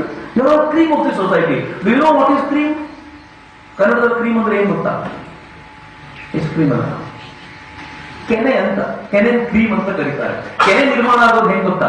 ಹಾಲಿನ ಎಲ್ಲ ಸತ್ವವನ್ನ ತಾವು ತೆಗೆದುಕೊಂಡು ಕೆನೆಯ ಪದರ ನಿರ್ಮಾಣ ಆಗೋದು. ಎಷ್ಟು ಚೆನ್ನಾಗಿದೆ ನೋಡಿ, ಯೋಚನೆ ಮಾಡಿ. ಹಾಲಿನ ಸತ್ವವನ್ನ ತಗೊಂಡ್ಮೇಲೆ ಕೆನೆ ನಿರ್ಮಾಣ ಆಗಿದೆ ಅಂದ್ರೆ, ನೀವು ಸಮಾಜದ ಎಲ್ಲ ಸತ್ವವನ್ನ ತೆಗೆದುಕೊಂಡು ಈ ಕಾಲೇಜಿಗೆ ಬಂದಿದ್ದೀವಿ. ಓದಿದ ನಂತರ ವಾಪಸ್ ಸಮಾಜಕ್ಕೆ ಏನಾದ್ರು ಕೊಡ್ಲಿಲ್ಲ ಅಂತಂದ್ರೆ ನೀವು ಕ್ರೀಮ್ ಆಗಿರ್ಲಿಕ್ಕೆ ಯೋಗ್ಯತೆ. ನಾವೆಲ್ಲರೂ ಎಷ್ಟರ ಮಟ್ಟಿಗೆ ಯೋಗ್ಯತೆಯನ್ನು ಪಡ್ಕೋಬೇಕು ಅಂತಂದ್ರೆ, ಪಡ್ಕೊಂಡಿರೋ ಎಲ್ಲವನ್ನು ಸಮಾಜಕ್ಕೆ ವಾಪಸ್ ಕೊಡ್ಲಿಕ್ಕೋಸ್ಕರ ಸಿದ್ಧರಾಗಬೇಕು. ಅದು ಮಾತ್ರ ಗೌರವ. ಇವತ್ತು ನಿಮ್ಮ ಮೇಲೆ ಎಷ್ಟು ಭರವಸೆ ಇದೆ ಅಂತಂದ್ರೆ, ಇವತ್ತು ಮೇಕ್ ಇನ್ ಇಂಡಿಯಾ ಕಲ್ಪನೆ ಎಲ್ಲ ಬಂದ ನಂತರ ಹೊಸ ಆಲೋಚನೆಗಳು ಚಿಗುರೊಡಿತಾ ಇದೆ. ಮಿತ್ರ, ನಾನು ಇತ್ತೀಚೆಗೆ ಒಂದು ಫ್ಯಾಕ್ಟ್ರಿಗೆ ಹೋಗಿ ಬಂದೆ. ನಾನು ಟೀಚರ್ಸ್ ಡಿಸ್ಕಸ್ ಮಾಡ್ತಿದ್ದೆ ಅದನ್ನ. ಫ್ಯಾಕ್ಟ್ರಿ ಹೇಗಿದೆ ಅಂತಂದ್ರೆ, VK ಟೆಕ್ನಾಲಜೀಸ್ ಅಂತ ತೀರ್ಥಹಳ್ಳಿಲಿರುವಂತ ಫ್ಯಾಕ್ಟ್ರಿ. ಅವನು ಸುಮ್ಮನೆ ತನ್ನ ರೈತರೆಲ್ಲ ತೆಂಗಿನ ಮರ ಇರೋದನ್ನ, ರೈತರೆಲ್ಲ ಅಡಿಕೆ ಮರ ಇರೋದನ್ನ ನೋಡಿದ ನಂತರ ಅವನಿಗೆ ಅನ್ನಿಸ್ತು, ಇವ್ರಿಗೆ ಏರ್ಲಿಕ್ಕೆ ಏನಾದ್ರು ಹೆಲ್ಪ್ ಮಾಡ್ಕೊಡ್ಬೇಕಲ್ಲ ಅಂತ ಸಾಮಾನ್ಯವಾದ ಒಬ್ಬ ಹುಡುಗ ತಾನು ಹೆಲ್ಪ್ ಮಾಡ್ಲಿಕ್ಕೆ ಅಂತ ಅವ್ರು ಏರ್ಕೊಳ್ಳಿಕ್ಕೆ ಬೇಕಾಗಿರುವಂತ ಮೆಷಿನರಿ ಡಿಸೈನ್ ಮಾಡ್ದ. ಆ ಮೆಷಿನರಿ ರೈತರಿಗೆಲ್ಲ ಇಷ್ಟ ಆಯ್ತು, ಎಲ್ಲ ಕೊಂಡ್ಕೊಳ್ಳಿಕ್ಕೆ ಶುರು ಮಾಡಿದ್ರು. ಆಮೇಲೆ ಮೇಲಕ್ಕೆ ಹೋಗಿ ಔಷಧಿ ಸ್ಪ್ರೆಡ್ ಮಾಡುವಂತ, ಸಿಂಪಡಿಸುವಂತ ಮೆಷಿನ್ ಮಾಡ್ದ. ಈ ಮೆಷಿನ್ ಎಷ್ಟು ಪಾಪ್ಯುಲರ್ ಆಗ್ಬಿಡ್ತು ಅಂತಂದ್ರೆ, ಅವನಿಗೆ ಪೇಟೆಂಟು ಸಿಕ್ತು. ಜಗತ್ತಿನ 5 ರಾಷ್ಟ್ರಗಳಿಗೆ ಅವನು ತಯಾರು ಮಾಡಿದ ಮೆಷಿನರಿಗಳು ಎಕ್ಸ್ಪೋರ್ಟ್ ಆಗಲಿಕ್ಕೆ ಶುರುವಾಯಿತು. ಶ್ರೀಲಂಕಾಕ್ಕೆ, ಭೂತಾನ್ಗೆ, ಬರ್ಮಾಕ್ಕೆ ಎಲ್ಲ ಜನ ಇವನದೇ ತಗೊಂಡು ಹೋಗ್ತಾರೆ ಮೆಷಿನರಿಗಳನ್ನ. ಯೋಚನೆ ಮಾಡಿ ಎಷ್ಟು ಚೆನ್ನಾಗಿದೆ. ಒಂದು ಆರ್ಡಿನರಿ ಫ್ಯಾಕ್ಟರಿ ಅವನದು. ಆ ಫ್ಯಾಕ್ಟರಿ ನಾನು ಹೋದಾಗ ಅವ್ನಿಗೆ ಇತ್ತೀಚೆಗೆ ಏನ್ ಯೋಚನೆ ಬಂದಿದೆ ಅಂತಂದ್ರೆ, ಬ್ಯಾಟ್ರಿ ಚಲಾಯಿತ ಕಾರ್ ಮಾಡಬೇಕು ಅಂತ. ಆ ಬ್ಯಾಟ್ರಿ ಚಲಾಯಿತ ಕಾರನ್ನು ತೋರಿಸಿದ. ಅವನ ಡಿಸೈನ್ ಮಾಡುವಂತ ಬೈಕ್ಗೆ ರಿವರ್ಸ್ ಗೇರ್ ಹಾಕಿಟ್ಟಿದ್ದಾನೆ. ಯಾಕೆ ರಿವರ್ಸ್ ಗೇರ್ ಅಂತಂದ್ರೆ, ಕೆಲವೊಂದ್ಸಲ ಇಳಿದು ಗಾಡಿ ಎಲ್ಲ ಪಾರ್ಕ್ ಮಾಡೋದು ಕಷ್ಟ ಆಗ್ಬಿಡುತ್ತೆ. ರಿವರ್ಸ್ ಗೇರ್ ಇದ್ರೆ ಕೂತಾಗಲೇ ಪಾರ್ಕ್ ಮಾಡಬಹುದು ಅಂತ ಯೋಚನೆ ನೋಡಿ. ಎರಡನೇ ಅವ್ರು ಹೇಳ್ತಾನೆ, ಕುರುಡು ಗಾಡಿ ಓಡಿಸುವಾಗ ಕಣ್ಣು ಸರಿಯಾಗಿ ಕಾಣಲಿಲ್ಲ, ಈಗೆಲ್ಲ ಇದ್ದಾಗ ಅದಕ್ಕೆ ಬೇಕಾಗಿರೋ ಸೆನ್ಸರ್ಸ್ ಎಲ್ಲ ವ್ಯವಸ್ಥೆ ಮಾಡಿದ್ದೀನಿ. ಅವರಿಗೂ ಕೂಡ ಪಾರ್ಕ್ ಮಾಡುವಾಗ, ಅಂಗವಿಕಲರು ಓಡಿಸುವಾಗ ಅವರಿಗೂ ಪಾರ್ಕ್ ಮಾಡುವಾಗ ಈಸಿ ಆಗಲಿ ಅಂತ ನಾನು ಬೇಕಾಗಿರೋ ವ್ಯವಸ್ಥೆ ಮಾಡಿದ್ದೀನಿ ಅಂತ ರಿವರ್ಸ್ ಗೇರ್ ಬೈಕ್ ಬಗ್ಗೆ ಮಾತಾಡ್ತಾನೆ. ಎಲ್ಲಿವರೆಗೂ ಮಾಡಿದ್ದಾನೆ ಇವತ್ತು ಅಂತಂದ್ರೆ, ಕಾರ್ ಪ್ರೊಡಕ್ಷನ್ ಹೋಗಿದ್ದಾನೆ. ಕಾರ್ ಪ್ರೊಡಕ್ಷನ್ ಯಾವುದು? ಈ ಬ್ಯಾಟ್ರಿ ಚಾಲಿತ ಕಾರ್ ತಯಾರು ಮಾಡಬೇಕು. ಈ ಕಾರು ಅರ್ಧ ಗಂಟೆ ಬ್ಯಾಟ್ರಿ ಚಾರ್ಜ್ ಮಾಡಿದ್ರೆ 125 ಕಿಲೋಮೀಟರ್ ಹೋಗುವಂತ ಕಾರ್ ಡಿಸೈನ್ ಮಾಡಿದ್ದಾನೆ. ಬರೀ ಬೇರೆ ಕಾರ್ಗಳಿಗೆ ಬ್ಯಾಟ್ರಿ ಕೂರಿಸಿ ಕೊಡೋದಲ್ಲ ಮಿತ್ರ, ಶಾಕ್ ಟು ಇಯರ್. ಅವನು ತಾನೇ ಕಾರ್ ಪ್ರೊಡಕ್ಷನ್ ಕೈ ಹಾಕ್ತಿದ್ದಾನೆ. ತುಮಕೂರಲ್ಲಿ ಫ್ಯಾಕ್ಟರಿ ಬೇಕಾಗಿರೋ ಜಾಗ ತಗೊಂಡಿದ್ದಾನೆ. ಇನ್ನೊಂದು 6 ರಿಂದ 8 ತಿಂಗಳು, ಎಟ್ ದ ಮೋಸ್ಟ್ 1 ವರ್ಷದೊಳಗೆ ಅವನು ತಾನು ಕಾರನ್ನು ಪ್ರೊಡ್ಯೂಸ್ ಮಾಡಿ 100% ಇಂಡಿಜಿನಸ್ ಆಗಿರುವಂತ, ಇಲ್ಲೇ ಡಿಸೈನ್ ಆಗಿರುವಂತ ಕಾರನ್ನು ಮಾರ್ಕೆಟಿಗೆ ತರ್ತಾನೆ. ಅಫ್ಕೋರ್ಸ್ ಬೇಕಾಗಿರೋ ಬೇರೆ ಬೇರೆ ಪಾರ್ಟ್ ಬೇರೆ ಕಡೆ ತಂದ್ರೂ ಕೂಡ ಅವನ ಆ ಕಾರನ್ನು ಡಿಸೈನ್ ಮಾಡ್ತೀನಿ ಅಂತ ಹೇಳುವಾಗ ಎಷ್ಟು ಖುಷಿ ಆಯ್ತು ಗೊತ್ತೇನು. ನಾನು ಅವನಿಗೆ ಕೇಳಿದೆ, ಏನು ಓದಿದ್ಯಾ ನೀನು ಅಂತ. ಅವನಂದ ಡಿಪ್ಲೊಮಾ ಸರ್. ಜೊತೆಲಿದ್ದವ್ರು ಹೇಳಿದ್ರು ಸುಳ್ಳು ಹೇಳ್ತಾನೆ ಅಂತ. ಏನು ಅಂತ ನೋಡಿದ್ರೆ, ಫಸ್ಟ್ ಇಯರ್ ಅಲ್ಲೇ ಡಿಪ್ಲೊಮಾ ಮೇಟ್ ಜೊತೆ ಜಗಳ ಮಾಡ್ತಾನೆ ಅಂತ. ಆದ್ರೆ ಅವನ ಒಳಗೊಂದು ಸೈನ್ಸ್ ಇತ್ತಲ್ಲ, ಅದು ಕಾಲೇಜ್ ಬಿಟ್ಟು ಹೋಗಿಲ್ಲ. ಅದು ಆಲೋಚನೆ ಮಾಡ್ತಿತ್ತು. ನಾನು ಯಾಕೆ ವಿಷಯ ಇಷ್ಟು ಆಲೋಚನೆ ಇಷ್ಟು ಚಿಂತನೆ ನಡೆಸೋ ಪ್ರಯತ್ನ ಪಡ್ತಿದ್ದೀನಿ ಅಂತಂದ್ರೆ ನಿಮ್ಮೆಲ್ಲರಿಗೂ ಒಂದು ಅದ್ಭುತವಾದ ಸೈನ್ಸ್ ಇದೆ. ಈ ಸೈನ್ಸು ಕ್ಲಾಸ್ನಲ್ಲಿ ಮಾಡುವ ಪಾಠಕ್ಕಿಂತಲೂ ವಿಭಿನ್ನವಾಗಿರುವಂಥದ್ದು, ಕ್ಲಾಸ್ನಲ್ಲಿ ಮಾಡುವ ಪಾಠವನ್ನು ಮೀರಿಸಬಲ್ಲಂಥದ್ದಾಗಿರುವ ಸೈನ್ಸ್ ಆಗಿರೋದ್ರಿಂದ ಅದರ ಕಡೆ ಗಮನ ಕೊಡಿ. ಸ್ವಲ್ಪ ಪ್ರಕೃತಿಯನ್ನ ಅಬ್ಸರ್ವ್ ಮಾಡಿ. ಏನು ಸುಂದರವಾದ ಪ್ರಕೃತಿಯನ್ನ ಭಗವಂತ ಸೃಷ್ಟಿಸಿದಾನಲ್ಲ, ಇದರ ಹಿಂದಿರುವಂತಹ ಅಸತ್ಯವನ್ನ ಹುಡುಕ್ತಾ ಹೋಗೋ ಪ್ರಯತ್ನ ಮಾಡಿದ್ರೆ ಅದಕ್ಕೆ ಬೇಕಾಗಿರುವಂಥದ್ದೆಲ್ಲವೂ ನಿಮ್ಗೆ ಗೊತ್ತಿಲ್ಲದಂತೆ ಜೋಡಿಸ್ಕೊಳ್ತಾ ಹೋಗುತ್ತಲ್ಲ. ಆ ಚಿಂತನೆಯ ಕಡೆ ಸ್ವಲ್ಪ ಗಮನ ಕೊಟ್ಟು ನೋಡಿ. ಒಂದು ಅದ್ಭುತವಾದ ಸಾಧನೆ ಮಾಡಲಿಕ್ಕೆ ಬೇಕಾಗಿರುವಂತಹ ಎಲ್ಲ ಶಕ್ತಿ ಸಾಮರ್ಥ್ಯಗಳು ನಿಮ್ಮೊಳಗಿವೆ. ಆ ಸಾಮರ್ಥ್ಯವನ್ನು ಬಳಸ್ಕೊಳ್ಳಿ. ಇದು ಮೊದಲನೇದು. ಎರಡನೇದು, ಸೈನ್ಸ್ ಓದ್ತಾ ಇದ್ದೀರಾ, ಸೆಕೆಂಡ್ PUC ಬಂದ್ಬಿಟ್ಟಿದ್ದೀರಾ ಅಂತ ಮಾತ್ರಕ್ಕೆ ಜೀವನದ ಕೊನೆ ಅಂತ ಏನಲ್ಲ. ನಮ್ಮಲ್ಲಿ ಅನೇಕರಿಗೆ ಅದೊಂದು ಟೆನ್ಷನ್ ಇದೆ. ಸ್ಕೂಲಿಂದ ಮನೆಯಿಂದ ಬಂದ್ಬಿಟ್ಟಿದೀವಿ ಕಾಲೇಜಿಗೆ ಅಂತಂದ್ರೆ ನಮ್ಮ ಜೀವನದ ಕೊನೆ ಹಂತಕ್ಕೆ ಏನೋ ಬಂದ್ಬಿಟ್ಟಿದೀವಿ ಅಂತ. ಏನೂ ಇಲ್ಲ. ಈ ಸೆಕೆಂಡ್ PUC ಸೈನ್ಸ್ ನಲ್ಲಿ ಸಾಧನೆ ಮಾಡೋದು ಜೀವನದ ಯಾವ ಸಾಧನೆಗೂ ಬೇಸಲ್ಲ. ಆದ್ರೆ ನೆನ್ಪಿಟ್ಕೊಳ್ಳಿ, ಬದುಕು ಸೆಕೆಂಡ್ PUCಗಿಂತ ಬಹಳ ದೊಡ್ಡದಾಗಿದೆ. ಈ ಏಜ್ ಇದೆಯಲ್ಲ, ಈ ಏಜ್ ಅಲ್ಲಿ ಬದುಕಿಗೆ ಬೇಕಾಗಿರೋದೆಲ್ಲವನ್ನು ಕಲೆಕ್ಟ್ ಮಾಡಿ ಇಟ್ಕೊಳ್ಳಿಲ್ಲ ಅಂತಂದ್ರೆ ಬರಲಿರೋ ದಿನಗಳಲ್ಲಿ ಬಹಳ ಕಷ್ಟ. ನಾನು ಅದಕ್ಕೋಸ್ಕರ ಬರ್ತಾನು ಮಾತನಾಡ್ತಾ ಇದ್ದೆ, ನಿಮ್ಮ ಹತ್ರ ಎಷ್ಟು ಟ್ಯಾಲೆಂಟ್ಸ್ ಇದೆಯೋ ಈ ಟ್ಯಾಲೆಂಟ್ನೆಲ್ಲ ನರ್ಚರ್ ಮಾಡಿ. ಟ್ಯಾಲೆಂಟಿಗೆ ಎಲ್ಲವೂ ಅಲ್ಲದೆ ಹೋದಾಗಲೂ ಕೂಡ ಸ್ವಲ್ಪ ಮಟ್ಟಿಗೆ ಟ್ಯಾಲೆಂಟ್ ಅನ್ನು ಉಳಿಸಿ. ಅನೇಕರಿದ್ದಾರೆ, ಅವರು ತುಂಬಾ ಚೆನ್ನಾಗಿ ಹಾಡ್ತಾ ಇರ್ತಾರೆ, ಯಾಕೋ PUC ಬಂದ ತಕ್ಷಣ ಹಾಡೋದೇ ಬಿಟ್ಬಿಡ್ತಾರೆ. ಹಾಡ್ಬಿಟ್ರೆ ಲೈಫ್ ಹೋಗ್ಬಿಡತ್ತೆ ಸರ್ ನಮ್ದು ಅಂದ್ರೆ. ಎಷ್ಟೋ ಜನ ತುಂಬಾ ಚೆನ್ನಾಗಿ ತಬಲ ನುಡಿಸ್ತಿರ್ತಾರೆ, ಸರ್ ಸಂಗೀತ ಹೊಟ್ಟೆ ತುಂಬುತ್ತಾ ಸರ್, ಅದಕ್ಕೆ ಇಷ್ಟು ಸರ್ ಅಂತ. ಎಷ್ಟೋ ಜನ ತುಂಬಾ ಒಳ್ಳೆ ವಾಲಿಬಾಲ್ ಪ್ಲೇಯರ್ ಇರ್ತಿರ್ತಾರೆ, ಆಟ ಆಡ್ಲಿಕ್ಕೆ ಹೋಗಲ್ಲ. ಅವ್ರು ರೂಮಲ್ಲೇ ಕೂತ್ಕೊಂಡು ಓದ್ಬೇಕು ಓದ್ಬೇಕು ಓದ್ಬೇಕು ಓದ್ಬೇಕು ಅಂತ ತಪ್ಪಲ್ಲ, ಓದ್ಲಿ. ಆದ್ರೆ ನಿಮ್ಮ ಮನಸ್ಸನ್ನ ರಿಲ್ಯಾಕ್ಸ್ ಮಾಡಬಲ್ಲಂತ ಕೆಲಸಗಳನ್ನ ನಿಮ್ ಜೊತೆಯಲ್ಲಿ ತಗೊಂಡು ಹೋಗ್ಲಿಲ್ಲ ಅಂತಂದ್ರೆ ನಿಮ್ಮ ಯಾವ ಅಧ್ಯಯನವೂ ಕೂಡ ದೀರ್ಘಕಾಲ ನಿಮ್ ಜೊತೆ ಬರಲ್ಲ. ನಾನು ಬೆಂಗಳೂರಲ್ಲಿ ನೋಡಿ, ಬಹುಶಃ ಒಂದು 20 ವರ್ಷಗಳ ಹಿಂದೆ ನಾನು ಇಂಜಿನಿಯರಿಂಗ್ ಓದ್ಬೇಕಾದಾಗ ನನ್ಗೊಂದು ತುಂಬಾ ಸುಂದರವಾದ ಘಟನೆ ನಡೆದಿದ್ದು ಹಂಚ್ಕೊಳ್ತೀನಿ. ಜಗತ್ತಿನ ಅತ್ಯಂತ ಶ್ರೇಷ್ಠ ಮ್ಯಾಗಝಿನ್ ಟೈಮ್ ಅಂತಿತ್ತು. ಟೈಮು 20 ವರ್ಷಗಳ ಹಿಂದೆ ಭಾರತೀಯರ ಬಗ್ಗೆ ಒಂದು ವಿಶೇಷ ಸಂಚಿಕೆ ತಗೊಂಡು ಬಂದಿತ್ತು.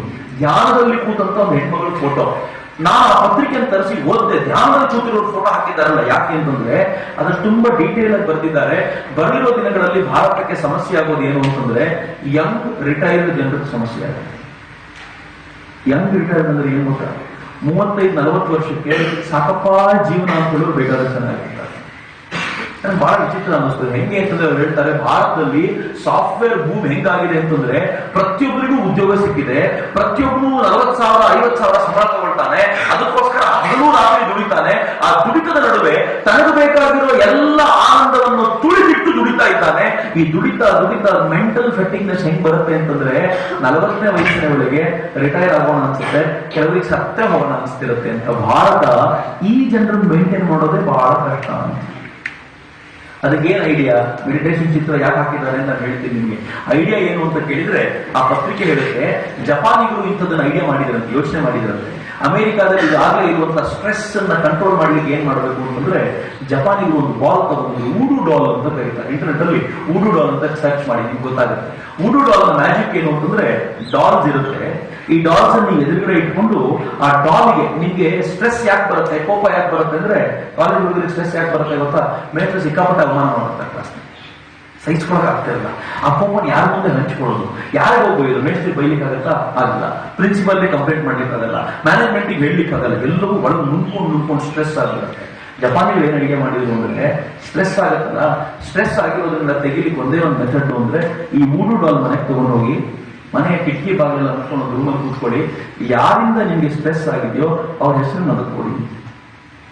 ಪೂಜೆ ಮಾಡೋದು ಆವಾಹನೆ ಮಾಡ್ತಾರಲ್ಲ, ಹಾಗೆ ಆ ಡಾಲಿಗೆ ಅವ್ರನ್ನ ಆವಾಹನೆ ಮಾಡಿ ನಿಮ್ಗೆ ಏನೇನು ಅವ್ರಿಗೆ ಬೈಬೇಕು ಅನ್ಸುತ್ತೋ ಮನಸಾರೆ ಬೈಬಿಡಿ ಆ ಡಾಲಿಗೆ.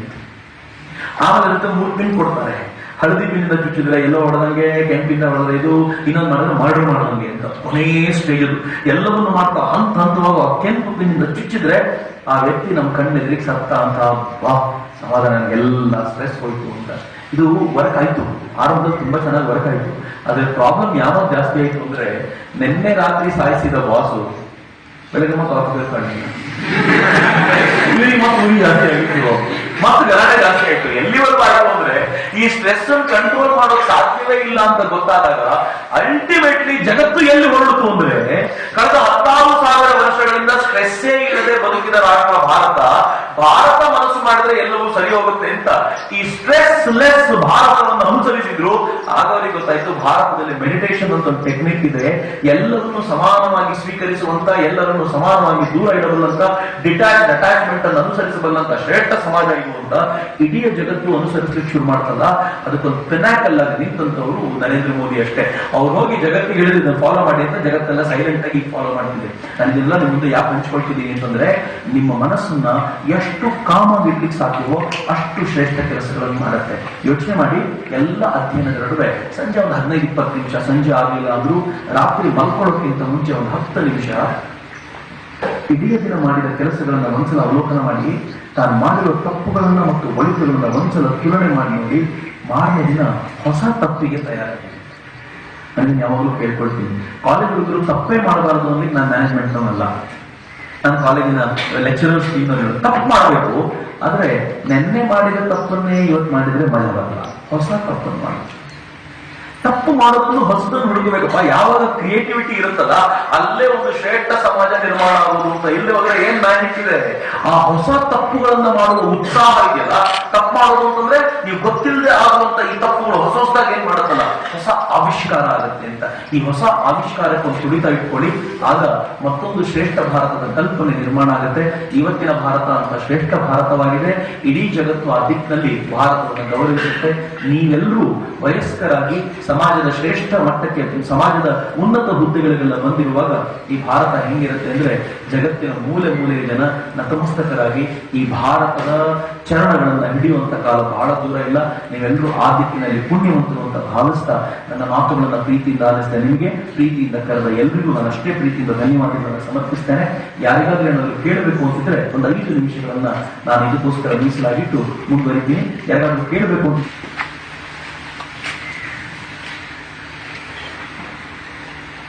ಕೇಳಬೇಕು ಅಂತ ಅನಿಸ್ತಿದೆ, ಅದಕ್ಕೆ ಕೇಳೋದು ನನ್ನ ಪ್ರಶ್ನೆ ಇದೆ. ನಾನು ಮಾತಾಡಿದ ಆಧಾರದ ಮೇಲೆ ಏನಾದರೂ ಕೇಳಬೇಕು ಅಂತ.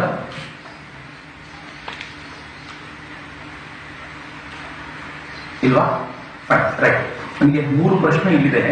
ಮೊದಲನೇದು ಅಥವಾ ಕೊನೆಯದು, ಭಾರತಕ್ಕೆ ಸ್ವತಂತ್ರ ಬಂದಿದ್ದು ಶಾಂತಿಯಿಂದಲೋ ಕ್ರಾಂತಿಯಿಂದಲೋ? ನಿಮ್ಗೆ ಅನಿಸುತ್ತೆ ಶಾಂತಿಯಿಂದ ಸ್ವತಂತ್ರ ಬಂತು ಅಂತ. ಭಗತ್ ಸಿಂಗ್ ಏನ್ ಮಾಡಿದ್ರು? ಮತ್ತೆ ಭಗತ್ ಸಿಂಗ್ ರೋಲೇ ಇಲ್ವಾ? ಚಂದ್ರಶೇಖರ್ ಆಜಾದ್ ಏನ್ ಮಾಡಿದ್ರು? ರಾಮ್ ಪ್ರಸಾದ್ ಬಿಸ್ಮಿಲ್, ರಾಜ್ಗುರು, ಸುಖದೇವ್, ಅಶ್ಫಾಕುಲ್ಲಾ ಖಾನ್, ನಾನಾ ಸಾಹೇಬ, ತಾತ್ಯಾ ಟೋಪಿ, ಝಾನ್ಸಿ ಲಕ್ಷ್ಮೀಬಾಯಿ, ಮುಂಡಗಿ ಭೀಮರಾಯರು, ಕಿತ್ತೂರು ಚೆನ್ನಮ್ಮ, ಸಂಗೊಳ್ಳಿ ರಾಯಣ್ಣ. ಮತ್ತೆ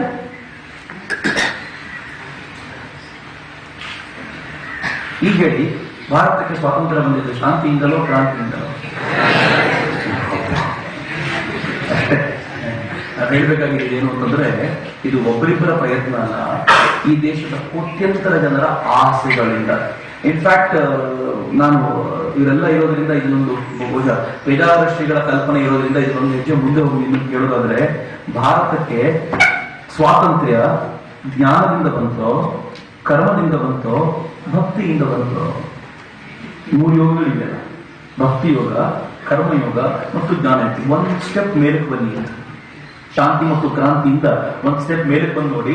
ಭಕ್ತಿ ಯೋಗದಿಂದ ಬಂತು, ಕರ್ಮಯೋಗದಿಂದ ಬಂತು, ಜ್ಞಾನ ಯೋಗದಿಂದ ಬಂತು. ಯಾರು ಕಡಿಮೆ ಇದ್ದಾರೆ?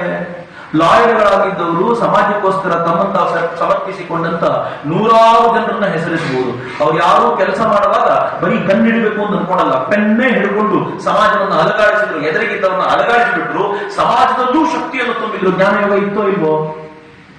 ಸರಿ, ಕರ್ಮಯೋಗ ಏನಿಲ್ವಾ? ಒಂದು ಕಡೆ ಚರಕ ನೂರುವ ಸಾಮಾನ್ಯ ವ್ಯಕ್ತಿಯಿಂದ ಹಿಡಿದು ಮತ್ತೊಂದು ಕಡೆ ಬಾಂಬ್ ತಯಾರು ಮಾಡಿ ಬ್ರಿಟಿಷರ ಮೇಲೆ ಎಸೆಯೋವರೆಗೂ ಕರ್ಮಯೋಗ ನಡೆದಿದೆ. ಸರಿ, ಇವೆರಡರ ಜೊತೆಗೆ ಒಂದಷ್ಟು ಜನ ಮನೆಯಲ್ಲೇ ಕೂತ್ಕೊಂಡು ನಮ್ಮ ಹತ್ರ ಏನೂ ಮಾಡ್ಲಿಕ್ಕಾಗಲ್ಲ ಅಂತ ದೀಪ ಹಚ್ಚುವಾಗ ದೇವರನ್ನು ಕೇಳ್ಕೊಂಡು ಅಮ್ಮ ಭಾರತಕ್ಕೆ ಬೇಗ ಸ್ವಾತಂತ್ರ್ಯ ಕೊಡುವಂತ ಕೇಳಿರುವಂತ ಭಕ್ತಿ ಯೋಗ ನಡೆದಿದೆಯೋ ಇಲ್ವೋ? ಎಲ್ಲವೂ ನಡೆದಿದೆ. ಎಲ್ಲವೂ ಸೇರಿಕೊಂಡಂತ ಒಂದು ಸಮಗ್ರ ಚಿಂತನೆ ಇದೆಯಲ್ಲ, ಅದು ಭಾರತದ ಸ್ವಾತಂತ್ರ್ಯ ಅಂತ. ಹೀಗಾಗಿ ಭಾರತದ ಸ್ವಾತಂತ್ರ್ಯವನ್ನ ಇದಮಿತ್ತು ಅಂತ ಹೇಳಿ ಬರಲ್ಲ, ಎಲ್ಲರೂ ಸೇರಿ ಕೊಟ್ಟಿರುವಂತ ಅಪರೂಪದಿದ್ದು ಅಂತ. ಎರಡನೇದು, ಡಿಜಿಟಲ್ ಇಂಡಿಯಾದಿಂದ ಗ್ರಾಮೀಣ ಭಾಗದ ಜನತೆಗೆ ಏನೂ ಪ್ರಯೋಜನವಿಲ್ಲ, ಆದರೂ ಇದನ್ನು ಯಾಕೆ ಮಾಡಲು ಹೊರಟಿದೆ ಅಂತ. ಏನು ಡಿಜಿಟಲ್ ಇಂಡಿಯಾ ಅಂದ್ರೆ?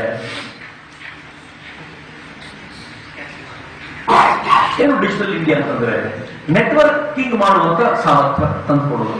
ಉದಾಹರಣೆಗೆ ಈ ದೇಶದ ಪ್ರಧಾನಿ ಯಾವುದೋ ಒಂದು ಯೋಜನೆಯನ್ನ ಘೋಷಣೆ ಮಾಡ್ತಾರೆ. ನನ್ನ ಊರಿಗೆ ಆ ಯೋಜನೆ ಆಗಿದೆ ಅಂತ ಗೊತ್ತಾಗಬೇಕು ಅಂದ್ರೆ ದೊಡ್ಡ ಸವಾಲು. ಆದ್ರೆ ನನ್ನ ಊರಿನ ಗ್ರಾಮ ಪಂಚಾಯತಿಯನ್ನ ನೆಟ್ವರ್ಕಿಂಗ್ ಇಂದ ಕನೆಕ್ಟ್ ಮಾಡಿಕೊಂಡು ಈ ಗ್ರಾಮ ಪಂಚಾಯತಿಗೆ ನೇರವಾಗಿ ಹಣ ಅದೇ ನೆಟ್ವರ್ಕ್ ನಿಂದ ಬರೋ ತರ ಆಗ್ಬಿಟ್ರೆ ಅಲ್ಲಿ ಏನ್ ಕೆಲಸ ಮಾಡಿದ್ದಾರೋ ಅದು ನೇರವಾಗಿ ನಾಳೆ ಬೆಳಿಗ್ಗೆ ಒನ್ ಪ್ರೆಸ್ ನಲ್ಲಿ ಈ ದೇಶದ ಎಲ್ರಿಗೂ ಗೊತ್ತಾಗುವಂತ ಆದ್ರೆ ಒಳ್ಳೆ ಹೋಗುವ. ಫಾರ್ ಎಕ್ಸಾಂಪಲ್, ಪೇಜಾವರ ಶ್ರೀಗಳು ಪರಮಪೂಜ್ಯ ಸ್ವಾಮೀಜಿಯವರು ಉಡುಪಿಯಲ್ಲಿ ಕೂತಿರ್ತಾರೆ. ಇಲ್ಲಿ ಕನೆಕ್ಟ್ ಮಾಡಿದ್ವಿ, ಇದನ್ನ ಇಂಟರ್ನೆಟ್ ಮೂಲಕ ಕನೆಕ್ಟ್ ಮಾಡಿಕೊಂಡು ಸುಮ್ಮನೆ ಇಲ್ಲಿ ಏನ್ ನಡೀತಾ ಇದೆ ಅಂತ ಅವರನ್ನು ನೋಡೋದು ಒಳ್ಳೆಯದೋ ಕೆಟ್ಟದ್ದು ತಪ್ಪಾದ್ರಿಂದ ಏನಿಲ್ಲ. ಈ ಕನೆಕ್ಟಿವಿಟಿ ಇದೆಯಲ್ಲ, this is called digital India. ಈಗಲೂ ಕೂಡ ಯಾವ್ದಾದ್ರು ಒಂದು ಪೇಜ್ ಅನ್ನ ಡೌನ್ಲೋಡ್ ಮಾಡ್ಲಿಕ್ಕೆ, ಯಾವ್ದಾದ್ರು ಹಾರ್ಡ್ ಡೌನ್ಲೋಡ್ ಮಾಡ್ಲಿಕ್ಕೆ, ಯಾವ್ದಾದ್ರು ಒಂದು ಫೈಲ್ ಅನ್ನು ಡೌನ್ಲೋಡ್ ಮಾಡಿ ನಾವು ಕೂತ್ರೆ ಅದು ಸುತ್ತಾ ಇರೋದು ನೋಡಿದ್ರೆ ಮತ್ತೆ ಹೊಡಿತಾ ಸುತ್ತನೇ ಇರ್ತಲ್ಲ. ಅಷ್ಟು ಸ್ಲೋ ಇದೆ ನೆಟ್ವರ್ಕ್ ನಮ್ದು. ಆದ್ರೆ ಜಗತ್ತಿನ ಅನೇಕ ರಾಷ್ಟ್ರಗಳು ಹೆಂಗಿವೆ ಅಂತಂದ್ರೆ ಓಪನ್ ಮಾಡಿದ್ರೆ ಡೌನ್ಲೋಡ್ ಆಗುತ್ತೆ, ಅಷ್ಟು ಸ್ಪೀಡಿಗೆ ಹೋಗಾಗಿದೆ. ನಾವು ಇನ್ನೂ 512 kbps ಅನ್ನು ಯೋಚನೆ ಮಾಡ್ತಾ ಇದ್ದೀವಿ. 130 kbps ಅಲ್ಲಿ ಡೌನ್ಲೋಡ್ ಆಗ್ತಿರುತ್ತೆ, ಕೆಲವೊಂದು 70 kbps ಎಲ್ಲ ಇರುತ್ತೆ. ಜಗತ್ತೆಲ್ಲ 50 ಮೆಗಾಬೈಟ್ಸ್ ಹೋಗ್ಬಿಟ್ಟಿದೆ. ಯಾವ ತರ ಸ್ಪೀಡಿಗೆ ಹೋಗ್ಬಿಟ್ಟಿದೆ, ಇಂಟರ್ನೆಟ್ ಸ್ಪೀಡ್ ಎಷ್ಟು ವೇಗವಾಗಿದೆ. ನಾವು ಇನ್ನು ಎಲ್ಲಿದ್ದೀವಿ ಅಂತ ಯಾವತ್ತೂ ಯೋಚನೆ ಮಾಡಲೇ ಇರಲ್ಲ. ನಾವು ಸ್ಪೀಡ್ ಬಿಡಿ, ಕನೆಕ್ಷನ್ ಅಂತೂ ಎಷ್ಟು ಕಳಪೆ ಮಟ್ಟದಲ್ಲಿ ಇದ್ದೀವಿ ನಾವು ಅಂತಂದ್ರೆ 7 ಲಕ್ಷ ಹಳ್ಳಿಗಳಲ್ಲಿ ಐ ಡೌಟ್ ಅದರ 50% ಏನಾದರೂ ಕನೆಕ್ಟಿವಿಟಿ ಕೊಡ್ತೀವಿ.